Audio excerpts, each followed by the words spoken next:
Subtlety brought to you by Rainy B. Today we are going to be talking about Rochelle Tollison, and she was a great mom. She was 20 years old and she lived in Farmersville, Texas, not too far from where I grew up. She had a 5-month-old daughter named Avery, and she was going through an upsetting divorce from her soon-to-be ex-husband, Andrew Tollison. A lot of times confirmation bias will lead you straight to that significant other. A lot of times confirmation bias will lead you straight to that significant other. I know that he's the first one that I thought of when I heard this case, and turns out sometimes that can hinder an investigation, but luckily the investigators in this case didn't let that stop them. They found evidence that I can't even imagine thinking about finding. And it was just an interesting case that I came across with the Forensic Files. It's one of the oldies but goodies. So I hope you enjoy it. Please don't forget to hit like and subscribe. I'm going to try to do these every other week. Not quite sure if I'm going to do them. I wanted to record yesterday, but then I just get lazy. I got real lazy yesterday. And so today I was taking the pups out for a walk, and I said, you know what? I'm going to try to do some Christmas thing, because I'm really lazy with my background. I don't want to change it because, yeah, it just takes a lot of work. But I figured most I can do Christmassy is my makeup. So if you want to achieve this look and hear a little bit about some true crime, just I suggest you like and subscribe. And in the information below, I'll list what I use, the products that I use, because right now it looks like a tornado blew through here. I have no idea which palettes I started grabbing. And I don't know if the other girls, the ones that are really, really good at this, I don't know if they plan their looks and plan their makeup. This is where I get ready every morning to go to work. So I have no idea. I just start grabbing stuff. I did my nails the other day, and I just did a zoom in, and they look terrible close because I do my nails myself. But yeah, so if you can see that, they it's this really, really pretty glitter that I use, and I was like, I'm gonna use that in my makeup. So it's oh gosh, that's so sad. I can't even see. I need my glasses to see what brand it is, but it is hold on. Okay, now I'm back. It's Positive Art. So it's the ultra fine glitter. Of course, everything I get is off of Amazon. So extra fine glitter in a holographic pink, and I loved it. So I integrated it into my nails, into my lips, into my eyeshadow. I don't know if it's food grade. I drank water out of a water hose when I was a kid, and I lived, so a little bit of glitter isn't going to kill me, I hope. So let's just wrap up the intro and get straight to the case. I hope you guys enjoy this. This is an oldie but a goodie from the Forensic Files vault. And I got a couple more strange ones. I've been running them by my coworker, and bless her heart, she just sits there and listens and nods her head, and I don't know what she's really thinking. So we have a couple more coming your way. Enjoy it. Please let me know if you have any recommendations of any stories in your area that are local that maybe did not get nationwide coverage. Those are the kind of stories that I'm going after more to make the lesser known stories more prominent and remember those victims, because there's a lot of people that are left in the aftermath of these. I know that Rochelle's daughter is now 16 years old, and occasionally she's going to be Googling her mom's name, and I'd love for her to come across this video, and hopefully that I do it in a manner that doesn't show anything negative for her mom, because there's nothing negative to report whatsoever. Her mom was a good mom, wanted the best for her, and from anything that I gathered, she loved her daughter very much, and still, I'm sure, makes her presence known to this very day in her daughter's life. So in that case, and all that being said, let's just get to the case, and I'll see you guys in the next couple weeks. First thing I will say is, unless you have a deep desire to chip away at the very last amount of self-confidence you have, don't film yourself in HD, because I didn't realize how ridiculously bad my eyebrows were, and they're probably still bad, but they're good enough for me, so I can accept that. But geez Louise, I started the camera and looked in the monitor, and wow, it's amazing what HD does for you, or doesn't do for you. Anyway, the story today that we're going to cover is Rochelle O'Neal, no relation to Denise O'Neal, married name Tollison. She was now, what's weird about this story is that it's not too far from a place where I grew up. It's a little town in Texas called Farmersville. And we actually used to go out and drive out to Farmersville to watch the Leonid meteor shower every November. That was what I would consider one of the darkest places in the Dallas-Fort Worth Metroplex. Like, there are no houses out there. I mean, like, I'm sure now it's a lot more built up, but when I was a kid, and like the comet Hale-Bopp, whenever it made its beautiful appearance onto the scene, that's whenever I started really getting interested in astronomy and like meteor showers and things like that. And I can't remember when that was, like 95, 96, something like that. And 98, I don't know, whatever. But that's whenever I started getting into the meteor showers and stuff. And we would drive out to Farmersville and just park on the side of the road. And usually a friend of mine would have a truck or something, and we, drop down the flatbed's little gate, trunk, the equivalent to a trunk lid for a truck. Tailgate. Oh, we drop that down, sit on the back, probably drink. Don't do that, kids. And just watch meteor showers. It was awesome. It was so much fun. And we knew that it was such a small town. And I don't know if it's like Texas small towns. If you're like just up to something that's not anything like innocent, a cop comes around and they're like, "What are y'all doing?" "Watching meteor shower." They will get out of their car and hang out with you. Like, small town cops in Texas are awesome. So, I mean, like, that's why we chose something like a place like Farmersville to go. When I first saw this come up on Forensic Files, it's called Would Be Killer, WOOD instead of WOULD. I thought, I've got to cover this because that's like right close to where I grew up. So, and also, I had the affinity with the small town vibe. Well, the story starts out with Rochelle Tollison. She was 20 years old, a little bit ahead of her time for a 20-year-old, because she had a 5-month-old daughter. So she was different than most 20-year-olds that are going out to clubs and going out and getting drunk, going out and doing all sorts of terrible things. And she was also married, and her husband kind of liked that fast life, Andrew was a little bit behind her when it came to maturity in the relationship. So, I mean, that's not a stab at him or anything, but it just, it caused friction in their marriage. So that their marriage had already started breaking down. When Rochelle's mother hadn't heard from her, she went over there the next morning, and last time she'd heard from her was the night before, whenever she had gone over there with her daughter Avery and to see her mom and dad. And it wasn't uncommon for her to pop by in the morning and see what was going on. But when she got there, she saw her purse was there, her car was there, the back door was open, but there was no Rochelle. But there was just 5-month-old little Avery on the bed, wet, cold, crying. So something was wrong. So Rochelle's mother called the police, then called her dad, not her dad, but Rochelle's dad, and alerted him. And then they called Andrew, of course, to see if he knew anything about it. And Andrew said, "I can't leave work to come help look." Pardon me? Okay, whatever. But, whenever you see signs of a struggle in the house and things like that, the first person you think of, especially if they're going through a divorce, is the ex-husband. Not to mention, one of the most glaring things that she found when she walked in the house was the divorce petition on the floor in the kitchen with a boot mark on it, like somebody had stomped on it. So this is where my confirmation bias starts going crazy, where I could never be a detective because I'm already like, boom, book him. Bye. Police questioned a lot of the people in the town, and it was an instant search. Like, there was a big turnout for this, and it seemed like every resident in the town came out to help search. And it's not a big community, but it's enough to have ATVs and off-road vehicles and things like that, and a lot of people out there searching the fields. And it's a very rural area. Like I said, for 5 days they searched and they didn't find anything. Well, it wasn't until a man named James Powell, who was out looking for arrowheads, which is real common in Texas. There's tons of them everywhere, and there's tons of dried creek beds and stuff like that. So you can find a lot of cool stuff whenever you're, walking around Texas and exploring the creek beds.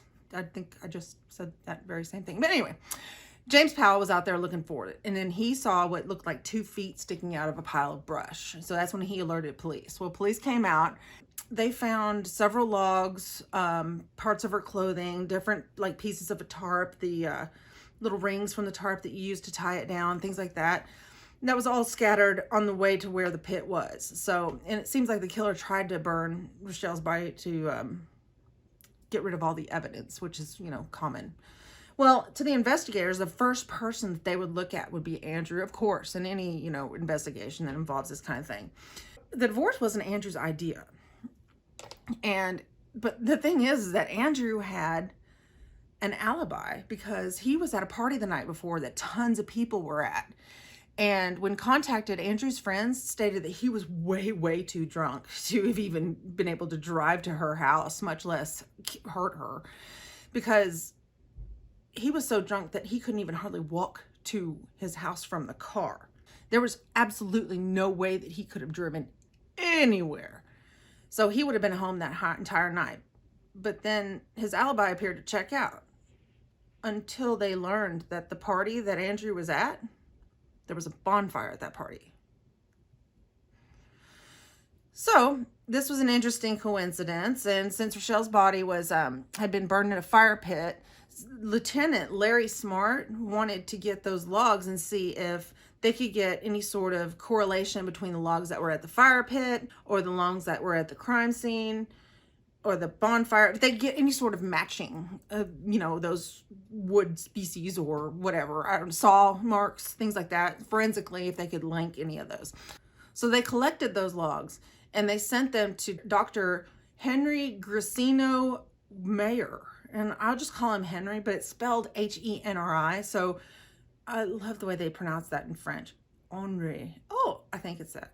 Henri. I think. So from now on, he's going to be called Henri. Anyway, so Henri wasn't very enthusiastic about it because the thing is that by looking at it, he could tell it was mesquite.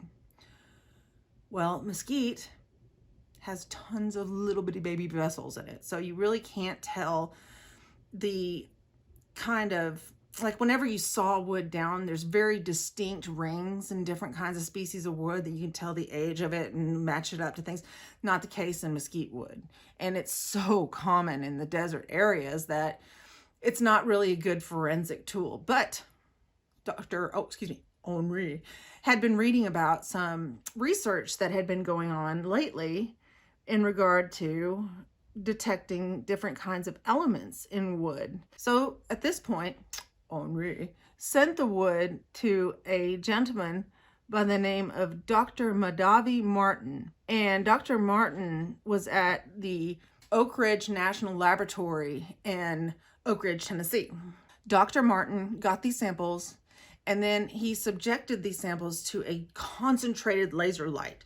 And what it does is it causes a little cloud, a little spark. And that's called a plasma cloud. And what they do then is they use a spectrometer to see what elements are in that cloud.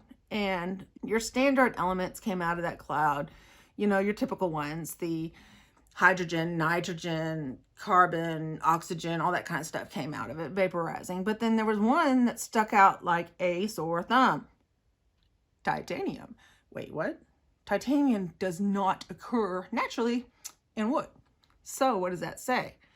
That says that the wood came from somewhere that was grown close to an industrial plant or something that had polluted the groundwater. Well, that's great and all, but what does that do for us in regard to forensics-wise proving where this wood came from? Well, the thing is that all 11 logs were tested. All 11 logs contained titanium. So within a 99.9% accuracy and level of confidence, these logs all came from the same grove, not really even the same grove. They came from the same friggin' tree. So like it was a wood fingerprint, if you will, from this. So that way they could definitely lock down that this wood that was at the bonfire and was at the burn site of the cremation was the same wood. So things aren't looking really good for Andrew. It was at this point that investigators decided they had a lot of circumstantial evidence that started linking them to Andrew, and it wasn't looking good, like I said. I mean, Rochelle Tollison was abducted from her home, apparently by someone she knew. It appeared someone threw the divorce papers on the floor, stomped on them and all that. Not good. And her burned body was found in a deserted state park with wood that was at the bonfire that she was burned in. So that's really not that great. However, partygoers told them that Andrew had nothing to do with that wood. Who, pray tell, was involved with the wood? That would be Moises Mendoza. So it turns out that he was an AC repairman that was friends with Andrew and Rochelle. They'd actually gone to school together, and he went to community college in a few classes that Rochelle had. And in looking back, they thought it was kind of strange that he was in a lot of the same classes that Rochelle was all through high school too. It just seemed like that where the classes were, they both were together. So Rochelle was in one, then Moises was in one. And then Rochelle was in another one, then Moises was in another one. But they didn't notice it at the time that, it just, they had classes that were the same. Big deal. Well, I don't know if a lot of you guys did, but I know that whenever I was growing up in Texas, it was standard. You could pick a lot of your own classes and your own schedule. And you could see when the teachers taught and whatnot, and take history here, you take math here, you take this here, blah, blah, blah. It turns out somehow that Moises saw which classes she was in and followed suit. So it was also overheard that Moises had expressed to some friends that after Rochelle and Andrew had separated, he had expressed interest in dating her. So at that point, investigators started digging a little bit more into Moises' past. That's when they found that he was currently out on bail for some interesting crimes in Dallas County. Those involved robbery, now I saw some conflicting views on this, and it was attempted violation of a woman and robbery and attempted abduction, but then I saw in some of them that it had nothing to do with that. So that it was just robbery, not just robbery, because robbery still sucks, but whichever report was accurate that I came across, this was enough for the investigators to say, yeah, we have enough to do a search on his house. So that's exactly what they did. In searching his house, they found a pair of boots that were covered in soot. They found a pair of jeans that were covered in soot. This isn't looking too good for old Moises. To see whether those boots matched the print that was found on the divorce decree, investigators had made test impressions of the soles. And when compared to the partial print from Rochelle's house, they noticed the similarities in size and shape, in the characteristics, especially little accidental characteristics around the boot. So, there's another fingerprint, not just the wood fingerprint, but the fingerprint of the boot. So you got a little bit more circumstantial case going against. Well, it's actually a little bit more than circumstantial. This is pretty concrete, so I guess that's not really even the right word. You have more of a case going against poor old Moises. Moises. It's Moises, and I have such a trouble saying that. Moises. Because I want to say Moses, but then I want to say, I don't know what I want to say. Anyway. So after gathering more evidence, they started looking at the jeans more in depth. And it was this time that they found underneath the soot, there were small drops of blood. And those blood drops came back to, drumroll please, guess who? Yes, our poor girl, Rochelle. So now, after investigators started making a timeline, they started interviewing more people, and what they came up with was around 9 p.m. the night before, Tollison had gone over to her mother's house and to purchase, she went over to her mother's house to pick up her mom to go purchase diapers and formula for Avery. And then after returning home, she said she had a sinus headache and she just wanted to go home. And she wanted to be in her own bed. She wanted to go and just take some medication and go lie down. And in doing so, she told her mom, I'll let you know when I get home. And whenever Avery and I make it there, okay. So around 10 p.m., she calls her mom. Says, hey, we made it home. Great. It was at this time they believed that she had gone to bed. During the same time that this was going on at that party, a man by the name of Efren Gamez and Moises Mendoza and a couple of other girls, they bought a 30-pack of, two 30-packs of beer and a bunch of 40 ounces, and they were just going to have a little party and a bonfire. At some point that night, the women left the party and then called to let them know that they weren't going to be returning. And that's really pissed Moises off. He started getting really belligerent, started drinking a whole lot more. And then he started, you know how whenever some drunk people start just getting ornery and just like, why? You know, cool it. Well, he was one of these people. And it was kind of the thing of, well, you know what? You don't agree with me. I'm going to fucking murder you. I'm going to fucking cut your heads off, you bitches, blah, blah, blah. So he was making a lot of people uncomfortable. And like, there's these two other girls that were like, dude, your friend's out of line. We can't take him, blah, blah, blah. Well, they didn't have to take him much more because he was looking for more drama apparently and took off at about 1 a.m. It's speculated that when Moises saw Andrew at the party by himself, that he knew that Rochelle would be by herself at her house. So that's when he started making his little plan to escape the party and go and wreak havoc in the Tolleson household. After Moises left the party, what they believe happened is that he drove over to Rochelle's house, and during the scuffle, he had dropped the divorce petition on the floor and stepped on it and then abducted Rochelle. He is also in the court documents that I read. He had confessed to one of his friends named Miss Garcia that they had driven to go get cigarettes and she had consented to go, which just kind of seems like garbage because she'd never leave her daughter alone, you know, ever, never like more than 5 feet away from her. So, okay, I have a hard time believing that. But okay, brother, let's go with your story. He said that for some unknown reason, he just started choking her. Again, strange. And then to check to see if she was dead, he poked her neck with a knife. Monster.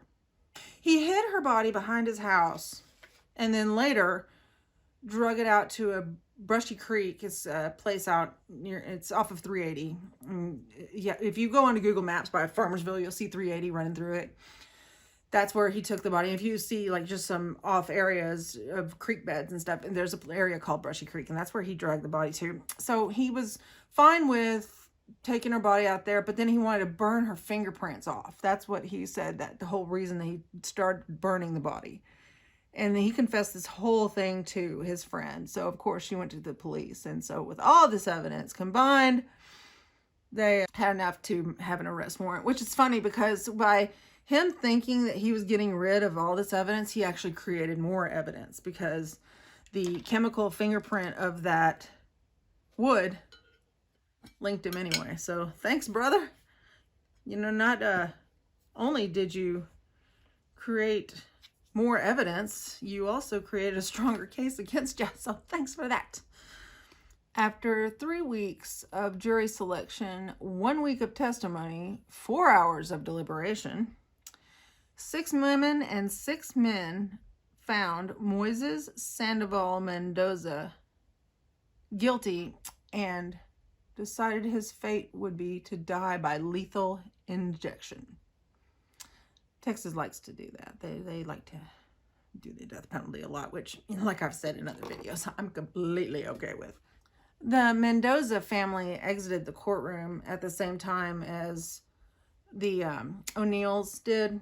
And Mendoza's older sister, Elizabeth Pelos, she embraced Pam, her mom, Rochelle's mom, and she asked her, do you think you'll ever be able to forgive my brother? Rochelle's mom hugged her back and said, of course, we're just going to need time. And isn't that nice? That's really nice. I don't know. Like, I don't know. Like, I'm just not that nice and forgiving and wonderful and all that stuff. I'm just different. I guess I hold a lot more hate in my heart than, I guess, the average person.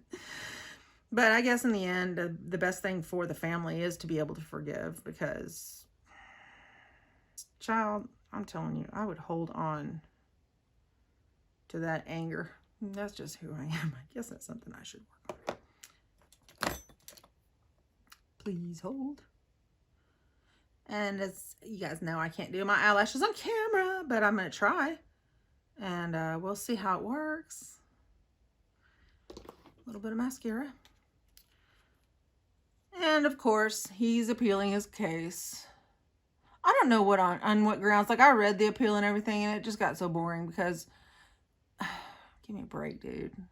I confessed to my friend, and she went to the police, and the police took it down and used it for my arrest warrant, and yeah, I was kidding. JK, LOL. I mean, like, I don't know what you appeal. I don't know if, like, I don't know. I don't know. I don't have a lot of experience with death row and appealing my case, so maybe that's why I'm at an impasse on how to feel about that, but it just seems to me that, I mean, bro, you were pretty ridiculous in the sexual assault and the murder of this woman. I mean, you at least get to say goodbye. You get to at least get some things in order and, you know, do a lot of prayer and meditation and hopefully repent for your sins. You know, old girl didn't get a chance to do anything. She didn't even get a chance to see her daughter take her first steps or learn her first words or anything like that. So, you know, appeal all day, every day, but hopefully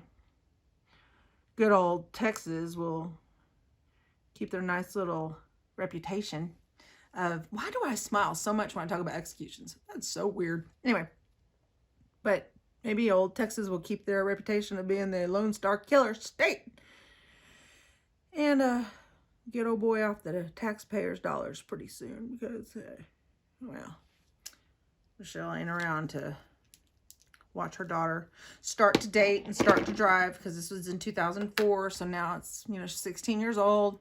Had to go through everything odd and awkward alone. It just sucks. So I don't know. You hear stories about the killers that repent and make it better and blah, blah, blah. Well, you know, whatever. Anyway, I'm going to try this whole eyelash thing. So we'll see. And if I start cussing too much, then, you know, we'll have to just edit it out.